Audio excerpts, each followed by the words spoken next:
মা আজকে দুপুরে আমার জন্য কী রান্না করেছে সেটাই তোমাদের সাথে শেয়ার করছি। এখানে আছে সাদা ভাত, নিম পাতা ভাজা, একটু শসা কেটে নিয়েছিলাম, আর আছে ভেন্ডি আলু পেঁয়াজ দিয়ে ভাজা। এখানে আছে ডিম পোচ, এটা ভীষণ ফেভারিট। আর এখানে আছে সজনে ডাঁটা, আলু, থোড় কুমড়ো দিয়ে একটা চচ্চড়ি করেছিল। এখানে আছে লাউ ডাল আর আছে শোল মাছের ঝাল। এই ছিল আজকে দুপুরের মেনু।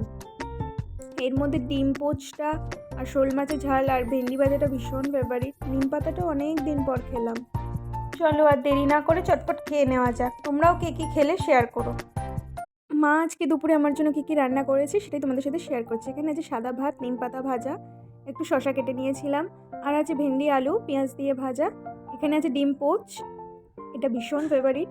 আর এখানে আছে সজনে ডাঁটা, আলু, থোড় কুমড়ো দিয়ে একটা চচ্চড়ি করেছিল। এখানে আছে লাউ ডাল আর আছে শোল মাছের ঝাল। এই ছিল আজকে দুপুরের মেনু। এর মধ্যে ডিম পোচটা আর শোল মাছের ঝাল আর ভেন্ডি ভাজাটা ভীষণ ফেভারিট। নিম পাতাটা অনেক দিন পর খেলাম। চলো আর দেরি না করে চটপট খেয়ে নেওয়া যাক। তোমরাও কে কী খেলে শেয়ার করো।